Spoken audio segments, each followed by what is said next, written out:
Kā būtu, ja es tev teiktu, ka tev traucē tavs ego? Un ir jābūt nedaudz piezemētākam. Kas ir izmainījies manā dzīvē, kopš man atbrauks no Ķīnas, ir pagājis jau kā mēnesis, un praktiski mani darbības soļi, ko esmu darījusi, kādēļ esmu kļuvusi par tik daudz laimīgāku, pašpietiekamāku, pārliecinātāku, seksīgāku un veiksmīgāku savā darbā.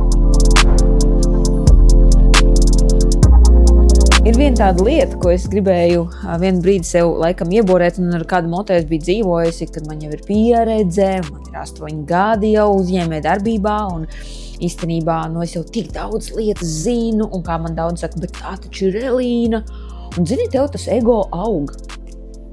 Un tad es vienu brīdi negribu teikt rupji, bet aptirsams. Jo tas ir labi. Jo es devos uz Ķīnu, un es biju lūgusi, lai Dievs maina manu sirdi. Jo katrs tālāks brauciens mums kaut ko iemāca. Un ziniet, viena lieta, ko es tur iemācījos, bija tas, ka tur bija pilnīgi cita planēta. Visas manas rutīnas, ikdienas lietas bija vienkārši atņemtas malā. Izstāstīšu, kāpēc. Es iemīlēju sporta zāli, tur tādas vienkārši neeksistē. Es mīlēju no rīta pastaigas, tādas tur nebija iespējams, jo tur nebija neviens plus trotuārs, kur pat pastaigāties. Tur trafiks sāks jau no 6 rītā un vienkārši nebūs. Es mīlēju veselīgi ēst, un tur it kā ir veselīgs ēdiens, bet ļoti daudz kas cukurots un tādi kā svaigi dārzeņi vienkārši, kā es Latvijā ēdu, nebija iespējami. Es sāku nedaudz pieņemties, nesvarā, bet tāda pampums man nāca virsū. Un tās visas attiecības ar vīru, viņas nebija, es teikšu, godīgi, viņas nebija labas. Mēs arī nedirsāmies viens ar otru, bet nebija tā, ka mēs šausmīgi baudījām kā vīrs un sieva viens otru. Vairāk tādas darba koleģiālas sarunas mums bija. Un viņš tā kā bišķītiņ, jā. Un atbraucot mājās, kas tad izmainījās? Es ārkārtīgi sāku novērtēt katru no tām lietām, ko es darīju un par ko agrāk es to darīju ar sakostiem zobiem. Piemēram, uz sporta zāles gāju, tāpēc, ka vajag, ēdu veselīgi, tāpēc, ka vajag, un tagad vīrs ēda kaut ko garšīgāku un citādāku. Man liekas, kāpēc tu vari un es nevaru? Tālāk noteikti ikdienas pastaigas manas likās, šo vēšu lietas, atkal jāvāk siltā pufene, tur jāiet ārā. Rīta sporta paklājiņš, tā, ka Elīna saņemies, kaut man būtu spēks, Elīna saņemies. Ziniet, kad kopš atbrauc no Ķīnas, es tik ļoti sāku novērtēt visu. Es tagad uz tā paklājiņa palēkdamās eju. No rītiem man vienkārši ir vienmēr presīts treniņš, 6 no rīta, pie ieslēgta televizora, un es to daru ar tādu prieku, jo bija 3 nedēļas, kad es to nevarēju darīt, un kāpēc es par to tā sabēdājos, par visiem šiem disciplīnas jautājumiem, kas ir manā dzīvē, jo man, lai viņus ieviestu, paprasīja ļoti daudz pūles. Es neesmu cilvēks, kurai patīk sports un arī veselīgs uzturs. Bet es ar visiem šiem mēnešiem un gadiem centos to iemīlēt. Un mans nāca grūti. Un tāpēc es zinu, ko nozīmē disciplīnu iestrādināt, un es vienkārši negribēju to pazaudēt. Un pazaudēt var diezgan viegli. Aizbrauc ceļojumā, tur jau viss sāks, tu izej ārā no saviem rāmjiem, un tad attiet viņos atpakaļ ir krietni grūtāk. Un tāpēc tagad es varu pateikt, ka es katru veselīgo maltīti atceros, kāda man nebija iespēja ēst tā, kā es vēlos, un tagad es baudu veselīgas maltītes. Man tāda sajūta, ka Elīna, tas ir apbalvojums tev. Kad es eju sporta zāli, es ar prieku uz viņu eju, jo vai tiešām tev dzīvē ir jāpadirž kaut kas, lai tu sāktu to novērtēt? Vai tiešām kaut kam ir dzīvē jānotiek slikti, lai tu nolemtu mainīt savu ieradumu? Jo nevis mēs priecājamies par to gala mērķi, jo viņš ir diezgan īss. Piemēram, es jums varu parādīt, es ārkārtīgi mīlu savu ķermeni. Tāda, kāda es esmu tagad, ar savilktu vēderu neuzpūtušos. Ja? Es neesmu nekāds fitnesa guru, ja? Bet man tiešām kā sievietē ļoti svarīgi bija vēders, jo man visu dzīvi viduklis ir bijis vismalkākā vieta līdz dzemdībām. Un manas kājas ir mana resnākā vieta, kur tā kā pieņemās vienmēr svarā. Un es tagad tik ļoti dievinu savu augumu. Es uz viņu skatos, un man ir tāda, es vienkārši sevi mīlu, un to, man liekas, var just visi. Es gribu skaisti ģērbties, es gribu iet pie savu vīra, man pilnīgi cita Elīna. Un šis ir tas moments, ko es saprotu, ka šis īstenībā ir īslaicīgi. Šo visu var padarīt ļoti ātrā laikā. Tu vari nedēļu aizbraukt atvaļinājumā, un tu jau sāksi redzēt izmaiņas savā ķermenī, vai ne? Bet kā būtu, ja tas ceļš uz šo perfekto būtu patīkams un ar baudu? Un tas ir tas, ko es vairāk novērtēju. Es gribu ķert kaifu no tā, kā es ceļos, kā es ēdu. Jā, kā es daru savus tabletītes visur uzturbagātinātājiem, tā kā redzēt tās labās izmaiņas enerģijas manā dozā, manā vienkārši jaudā. Un es gribu ķert kaifu no tā ceļa.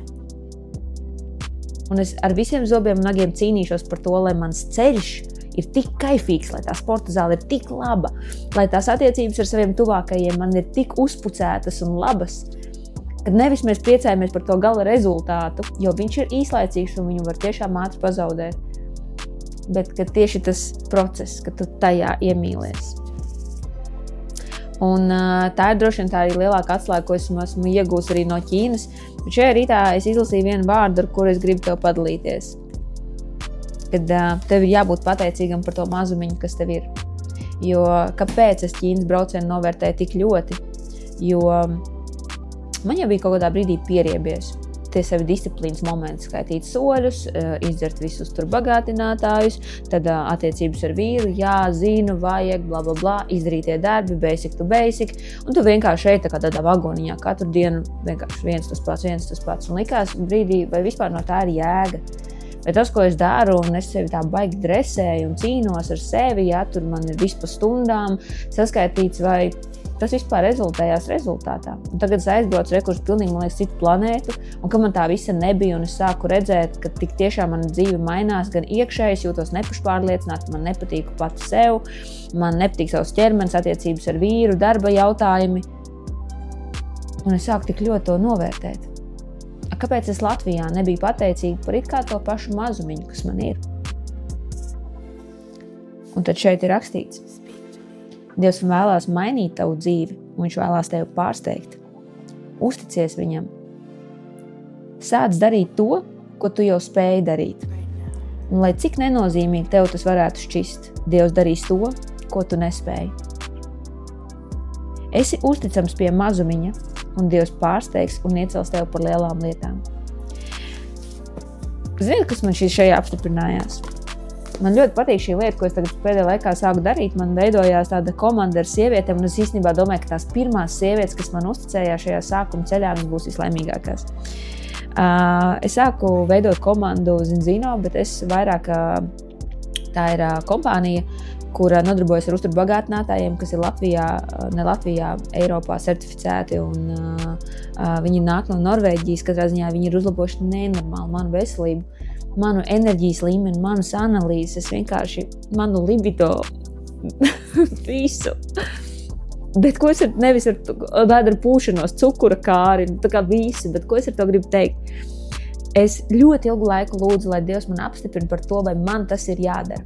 Līdz es saskatīju, ka es tajā nevēlos skatīties kā peļņā, jo nopelnīt tur var ļoti labi, bet es vairāk to skatos, bet Dievs, vai tiešām es tur esmu vajadzīga un vai man to vajag.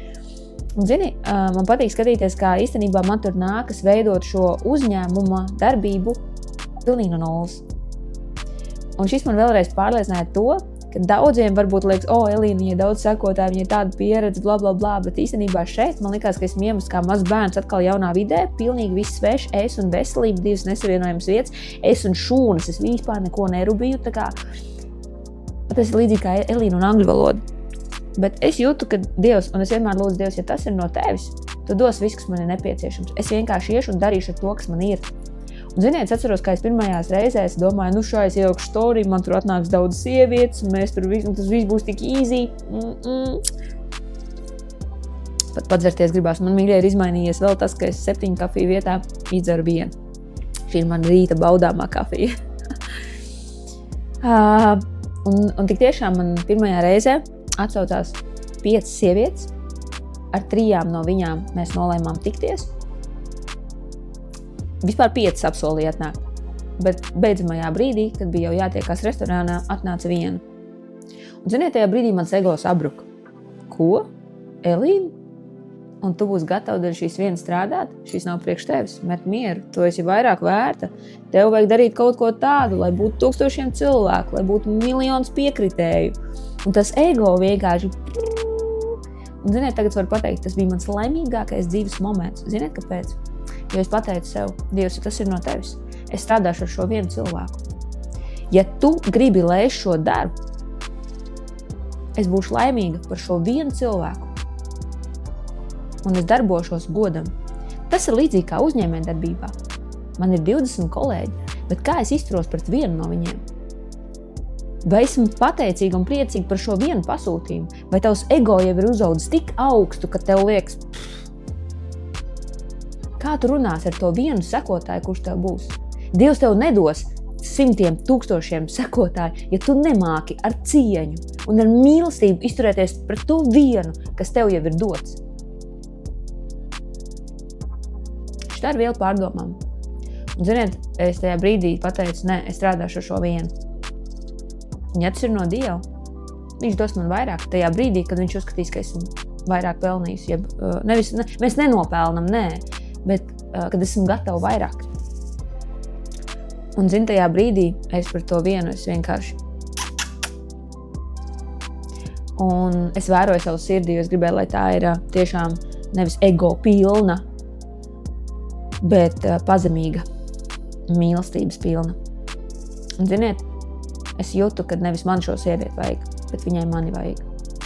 Un ar tādu lūkšanas arī teicu, Dievs, nevis ko man vajag no šīs visas darbošanās, bet kam es esmu vajadzīga. Tās sievietes arī dod manā dzīvē. Un, ziniet, man bija mērķis, ka es vēlos vēl 4 kolēģus mēnesī. Un, ziniet, man bija tāds saraksts, ko es biju izrakstījusi sev, kurus es vēlos uzrunāt, ar kuriem es gribētu strādāt kopā. Un īstenībā gāja mēnesis, un es redzēju, ka īstenībā nevienu no šiem cilvēkiem uzrunājot, es nejūtu, kad viņam atsaucās un kad viņš gribētu. Un tas man vēl lika vilties un tā kā to ego piesita reāli pie zemes. Un tajā brīdī es atkal lūdzu un teicu, Dievs, ja tas ir no tevis, tu dosi man tos cilvēkus, bet kuriem mani vajag. Un, ziniet, ir pagājuši jau 2 mēneši.